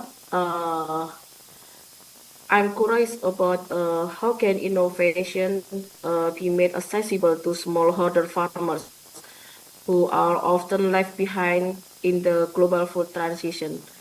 And then the second one, I would like to know how can we redesign current food system to ensure the food security and nutritional quality, especially in developing countries like Indonesia, where technological innovation still a challenge and also a problem for us. Thank you very much. Okay, thank you for the excellent question. So we would like to have each speaker to respond to the question. So Professor Norsida, could you please, we are welcome you to answer the question, please. The first question or the second question? All of them, Professor. Yes, you can go one by one. Yes. Again, the first question, I remember the second, but the first is relating on what, Prof. Noise? Again, sorry? Relating with the innovation, how isn't can it? innovation be made accessible to smallholder farmers? As we already know, smallholder farmers, they are often left behind in the global food transition. Yeah. Okay, actually, what innovation should be for? Okay, we must think about this. The problem isn't innovation, but what innovation should be for. Okay, whether we want to prefer the solution that empower decision making at the smallest effective scale for the smallholders, is it that innovation can be a solution that maybe empower them to decide to make decision making And then should that innovation can preserve and enhance crop or livestock, their management diversity, or is it that technology push the monoculture? We need to think about what innovation should be for. So it doesn't matter is made for a small scale holder, medium scale holders, or the big size holders. So we need to make sure the technology is very open, okay, so that the smallholders can use it, the medium and large can also to use it, and then to make sure that innovation is can afford, okay. So the smallholders need to be empowered in terms of the training, in terms of the credit or financial, so they can afford to use or to adopt the innovation. And then the second question from Prof. Enois is relating on apa dah lupa dah. It's about Redesigning, defining, redesigning food security in developing country, if I'm not mistaken. Is that right, Professor Enais? Yes, that's right. redesigning food system. Okay, that food system is beyond the farming. Okay, bukan sahaja, not only for producing the food, but it relate to many things. For example, it's relate to the logistic and marketing. It's relate to food waste. It's relate with the policy. It's relates on many things. So we do not to have or stick with our paradigm that agriculture only produce the food, but it's also relate to the food system. That's why in agriculture we need to think about the diet and nutrition also. And then the extension focus should be given to nutrition and health to the community through agriculture. So it's a food system, not a food production, because the food system consists all of this, including nutrition and diet. Is it answer Prof. Enois' questions? Yes, thank you, Prof. Norsida. Yeah, thank you. Thank you, Professor Norsida, for the excellent answer. I think there is one more question for Professor Norsida. Could you please state again in the chat box for the committee? Yes. Yes, that's from Muhammad Imam Ma'ruf. Yes. Okay, the question from Muhammad Imam is too difficult to answer. However, I try. Okay, is it, he asked about whether innovation will sometime will give effect to the smallholders. Yes, I think the point is what form of innovation we should prioritize because it may not. The innovation itself is not the problem, but we need to think about what innovation should be for. And then the technology must design suit with the local demand. Okay, we can still use the high advance. However, we need to know the needs of the smallholders farmers. Okay, and then we need to innovate or develop innovation and technology by reunite or combine or collaborate between academia, between the farmers community, between the private company and government. So we can produce innovation, good innovation and technology that can be adopted by the farmers. And then we need to enable farmers, they can change their practices, the adoption of the technology. And then we need to give the financial or business model to the farmers that then can follow to using the technology so that they can support their business. Many things need to do. The innovation is okay, but how we practice it, how we design it, and what the model that can be suit or the most good model to be implemented or used by the farmers. So many things need to do with the innovation. So we mentioned that the innovation will address challenges like climate change and food security is general, okay? But if you want to innovate technology, you need to go further, study with the community what kind of the technology they want to use. They can effort to adopt the technology. It's my answer, Imam. Okay, thank you, Professor Nursida. If I'm not mistaken, you mentioned that there's no one fit for all, right? And does that also mean that the innovation can be incremental or can be also fundamental depending on Yes. who implemented, right? Okay, thank you very much for the clear Thank answer. you. Yes. And for the second question, I think it's from for Professor Ferihani from Kartika. We welcome Professor Ferihani to answer the question. Okay, thank you, Kartika, for your question.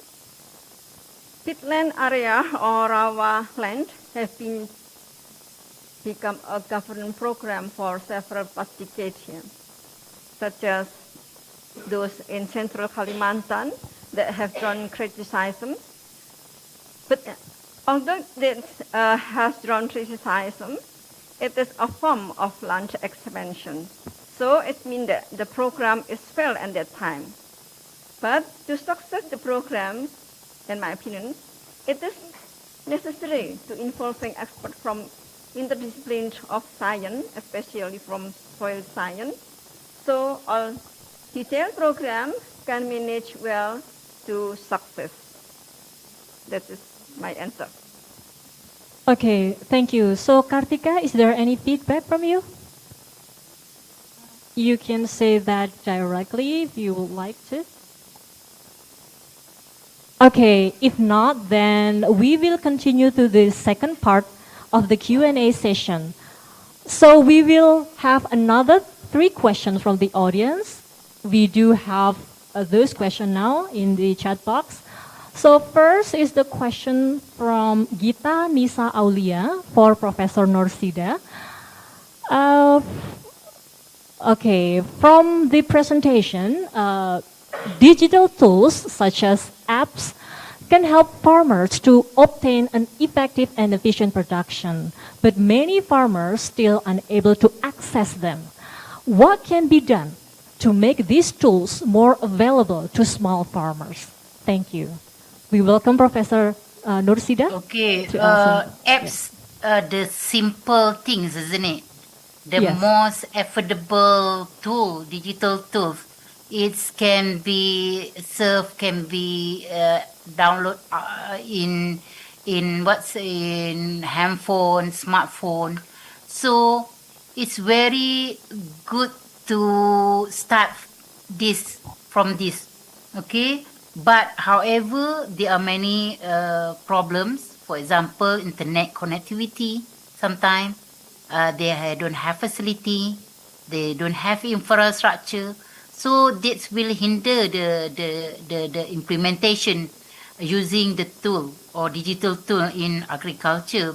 So what we can have done, the government should actually invest the money to provide to increase the development of infrastructure and facility first. If not, because all digital tools using the internet now, so we need to strengthen this part. Okay, because from mechanization, from traditional mechanization, automation, precision until now digital age. So many digital tool was developed. So not impossible this tool stop to be used. So the next future, many of the technology can be used in the form of digital. So they need to use it. Okay, so the government should to do something to make available small farmers available to use it. Okay, sometimes they need to make easy to all level of the farmers to use it, not the educated one, but the simple and low knowledge of the farmers also can use the apps or digital tool in agriculture. So after the adoption, the acceptance of the technology widely used, so actually transformation of agriculture to digital will be happen. So they can facing many challenges, they can increase their productivity and also can facing with the problem of the climate change and anything. So that's my answer, Ms. Chairman. Yes, thank you very much, Professor.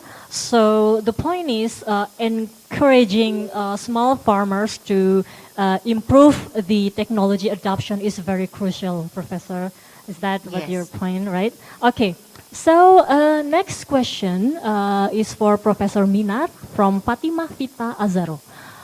So from the presentation, you encouraged food diversification beyond rice. How can we help people change their eating habits since rice is such a strong part of the Indonesian culture? Thank you. Thank you, Fatima Vita Azahro. That's a good question, yeah. Eating habits tend to be a cultural, yeah. And it is the habit on the activities that usually be done. And to change the habit, I think it is necessary to have a big power or massive power. Yeah. Then it needs enforcement the government program, such as government can enter to make education to the elementary school, maybe, and give reward to the parents who give their kid various of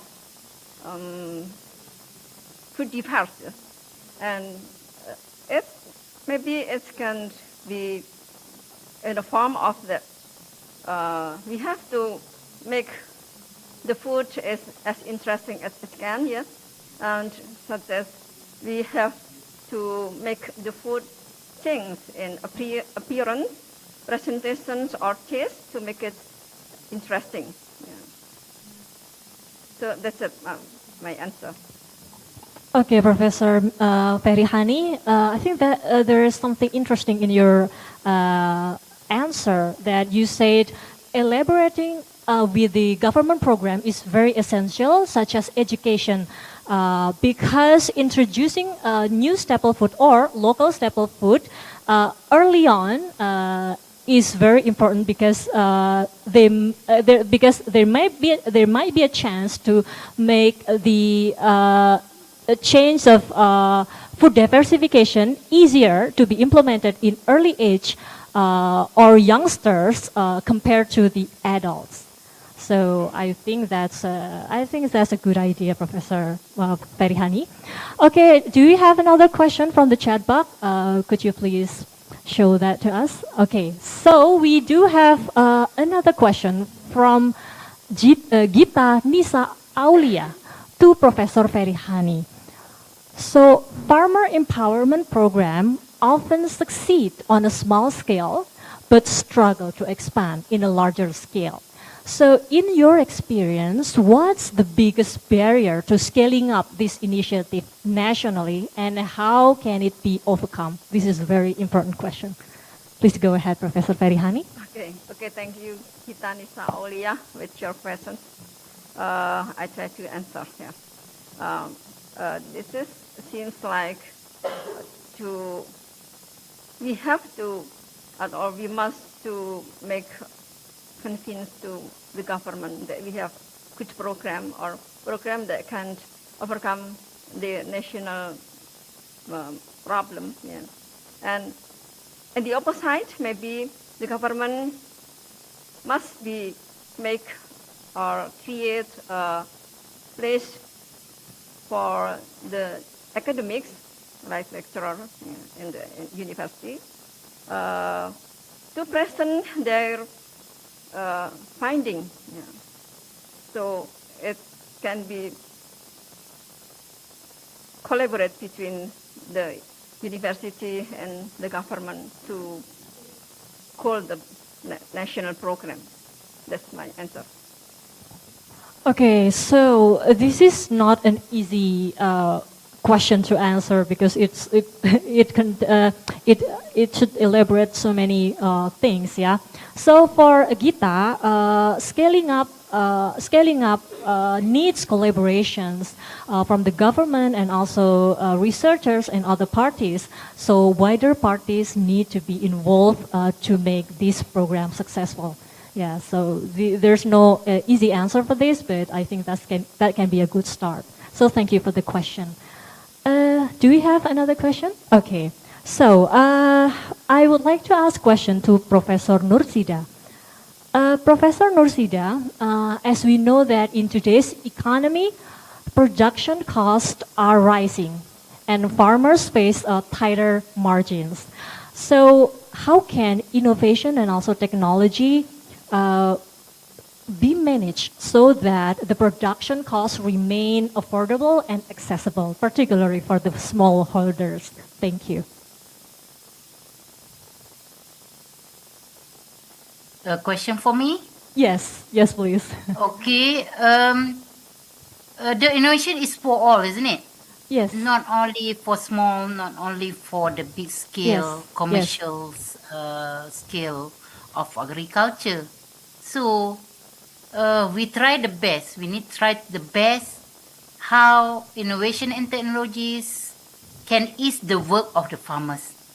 For example, we want to settle the things if conventional, without the machinery, without the innovation technology, take 1 year. Why not innovation can make it is only 3 months, isn't it? And then innovation on technology can reduce the labor use, so we can produce more and more. Okay, and then if we growing a paddy, why we actually we can use the labor, cheap labor. However, sometime to decrease the cost, we can use innovation and technology too.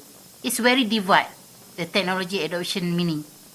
So I think the paradigm, the thinking of the farmers toward the technology or innovation, we need to be considered.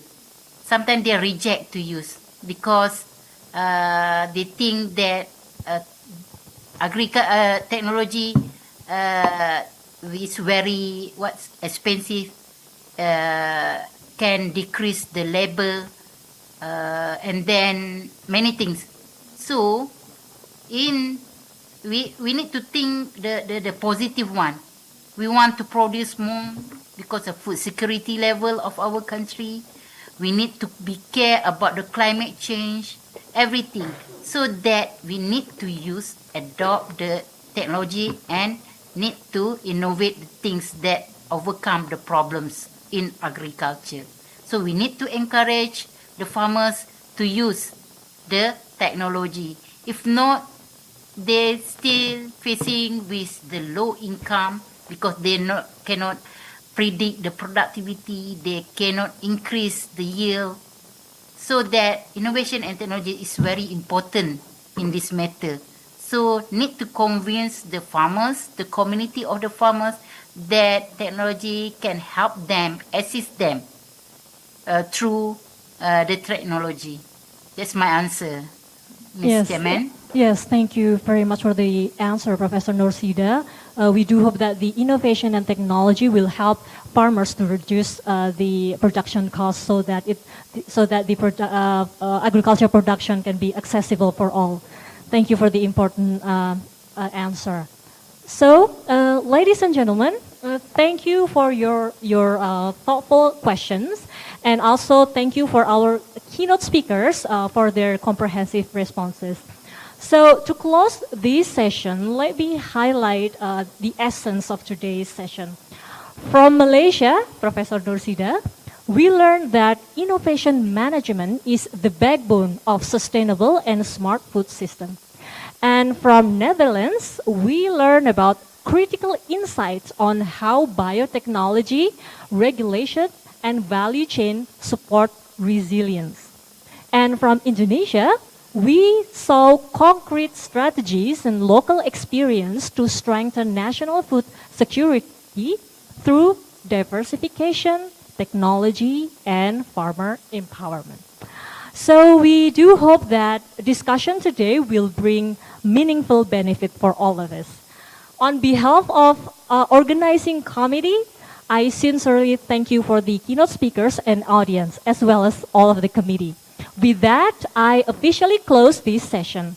Thank you very much and see you in other chances. Wassalamualaikum warahmatullahi wabarakatuh. Waalaikumsalam.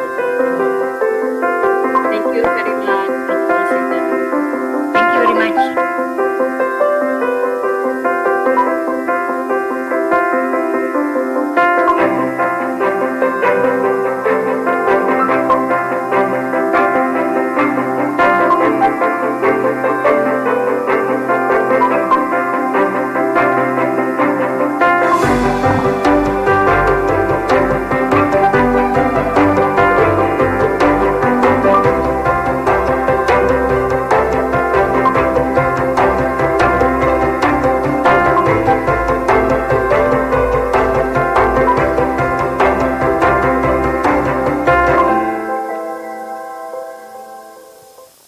Thank you very much to our moderator, Dr. Mandasari, for leading this insightful session. And our deepest appreciation also goes to our three distinguished speakers for their valuable presentation and contribution.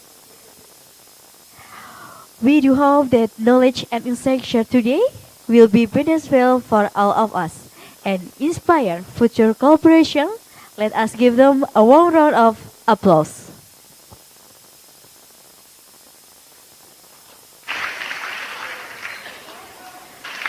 Before we conclude today's event, we would like to extend our appreciation to our keynote speaker for their wonderful and insightful speeches. Also, we would like to recognize the winner of the Best Presenter Award from each breakout room session held earlier this morning. The awarding of certificates will now be led by the chairperson of the event's organizing committee, Dr. Fani Widadi.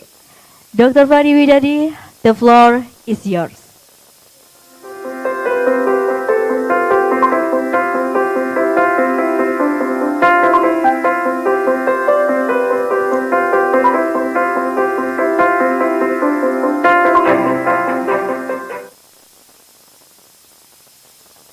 Yes, thank you.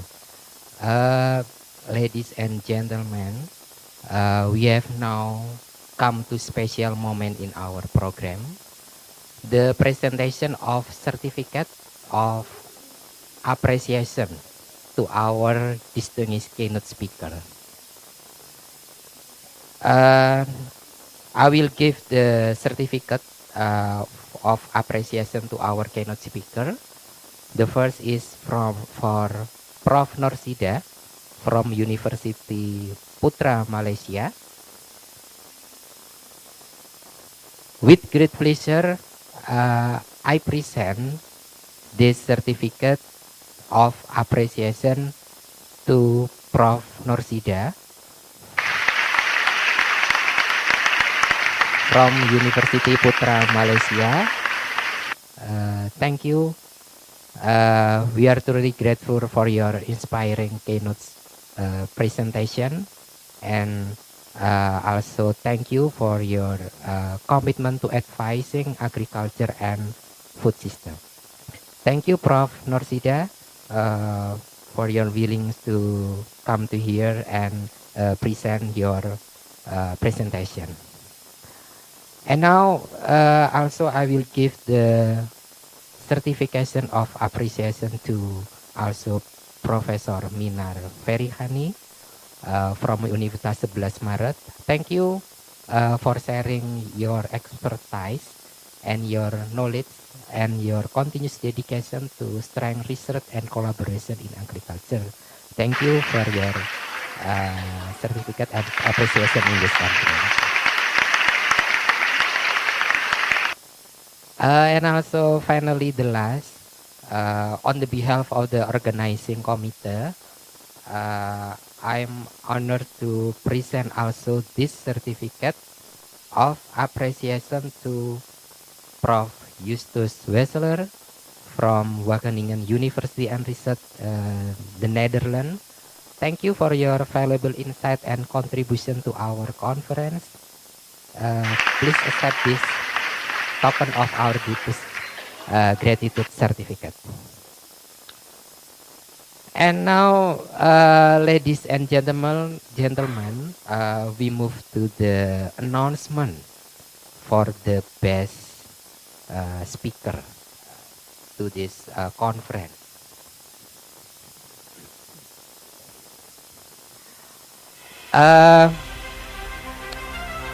Ladies and gentlemen, we have now reached a very special part of today's program, the announcement of Best Speaker Award of the first International Conference on Agriculture and Food System 2025. This award is given to recognize outstanding presentation, clarity, and contribution to scientific discussion through the session.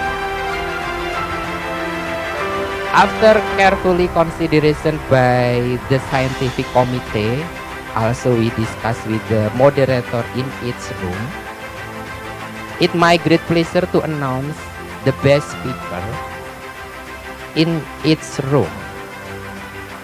The best speaker award goes to in the room 1.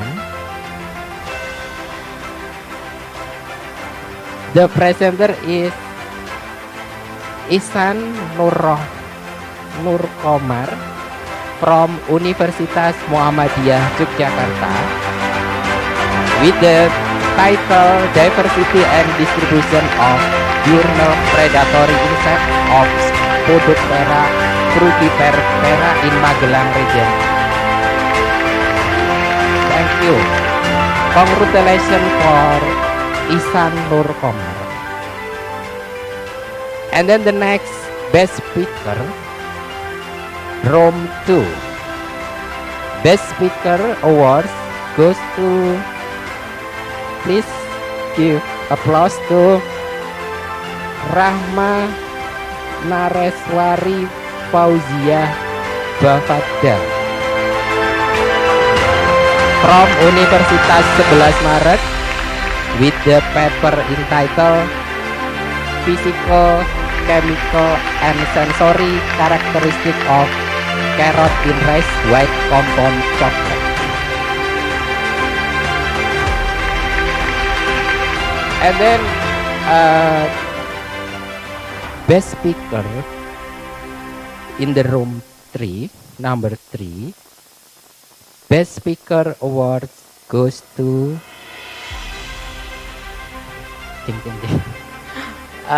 the name of presenter is Novindra Ilham Bahtera from IPB University with the entitled paper The Impact of Palm Oil Downstream Policy on the Indonesian Palm Oil Industry. And then the next best speaker award in the room 4, goes to Juliana Bakari from Universitas Negeri Gorontalo with the paper entitled Geospatial Analysis of Energy Adequacy and Dietary Diversity in Farming Household of Gorontalo Province.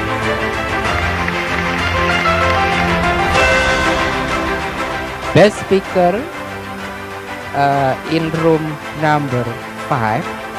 Best speaker award goes to Andriana Setya Dharma from Universitas Negeri Semarang with the entitled The Impact of Carbon Dioxide Emission on Rice Production in Indonesia, Quadratic Function Approach. And then the last in the room 6, Best Speaker award goes to congratulations to Aisyah Diva Saraswati from Universitas 11 Maret with the paper entitled Profitability Analysis of Coffee Farming in order to reduce poverty in Wonogiri region. Congratulations to all the Best Speaker award and also all the participants. Congratulations, and maybe next we can join again in the next conference. Thank you. I'll give a warm round and applause.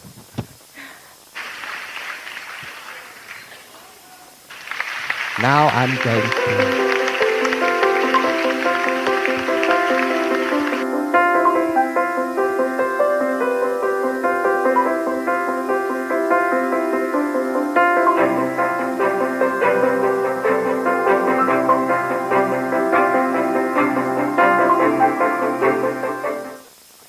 Thank you very much to Dr. Widyadi for leading the awarding session. And once again, congratulations to all the awardees. It's our hope that this event has inspired all of us to continue creating, contributing, and making meaningful progress in our respective fields.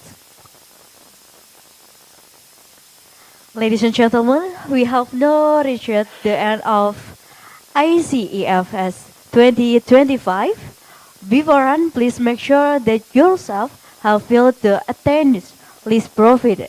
After this event, there will be announcement for paper revision and acceptance for publication at the latest or 2 weeks via participants' email. On behalf of the committee, I sincerely thank you for your presence and participation. We sincerely hope that we will have the opportunity to meet again in the near future. See you at the next conference, the second International Conference on Agriculture and Food System. Thank you and good afternoon.